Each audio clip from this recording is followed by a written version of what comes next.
Hi, here's my summary of Shelley's chapter 39 in Church History in Plain Language. And that chapter is The Destiny of a Nation, a Christian America. And it really gives a summary of how Christianity played a major role in the development of the United States of America, especially in the early days.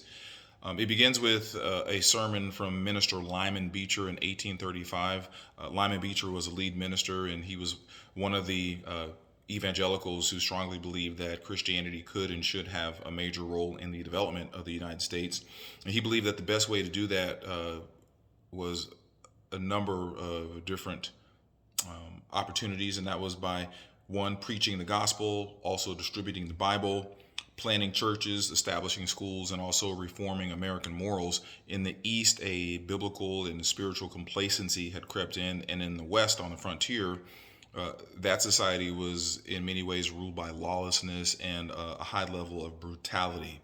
So voluntary societies became a key component in the spread of Christianity. Revivals also became a major influence in the 19th century, and it was a largely illiterate population, and so frontier preachers really became the primary channel of the spread of Christianity. And probably the most emblematic pastor during those times of that frontier preaching was one James McCready. He was the quintessential revivalist and known for his camp meetings, which got their start in Kentucky, where just hundreds and hundreds of people would come outside for days and listen to his very fervent teaching and preaching of the Word of God. But as Christianity spread, it was going to be forced, it would be forced to deal with a very ugly problem, the very ugly sin of slavery. As you might imagine, we look at history and wonder how any people, how any person could ever call themselves a Christian and say they believe in the Word of God, but be able to support an institution where one set of human beings who was made in the image of God believes it's okay to own and enslave other human beings who were made in the image of God. As Shelley very eloquently describes slavery in his book, he says it was, quote, a deadly cancer, unquote, spreading through the tissues of Christian America. And so the abolitionist movement began, we know, by James Wilberforce in England, but the United States of America began to become isolated from much of the Western world because of slavery.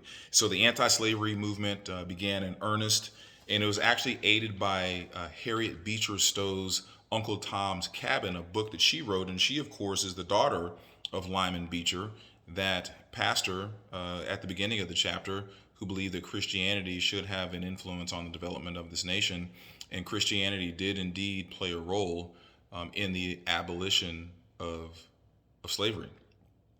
The spread of Christianity took a few cultural shocks. For one, was Charles Darwin's introduction of evolutionary theory.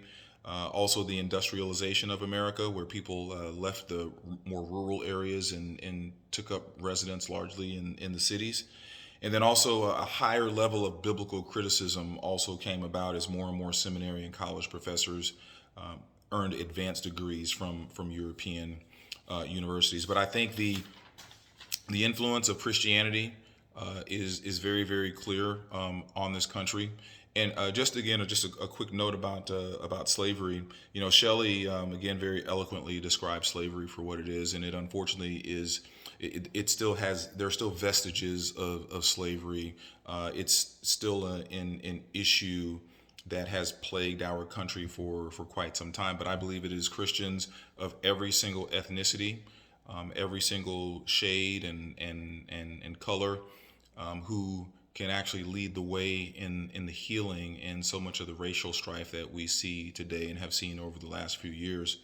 I really do think that it's as we've seen with so many other aspects of Christianity and the formation and the history of Christianity, when it comes to the influence that Christianity had in the United States of America, like so many other instances we've seen, that also was planned. And I think that we as God's people, no matter what country we live in, should want to embrace the opportunity to continue to spread his word and have influence in this country.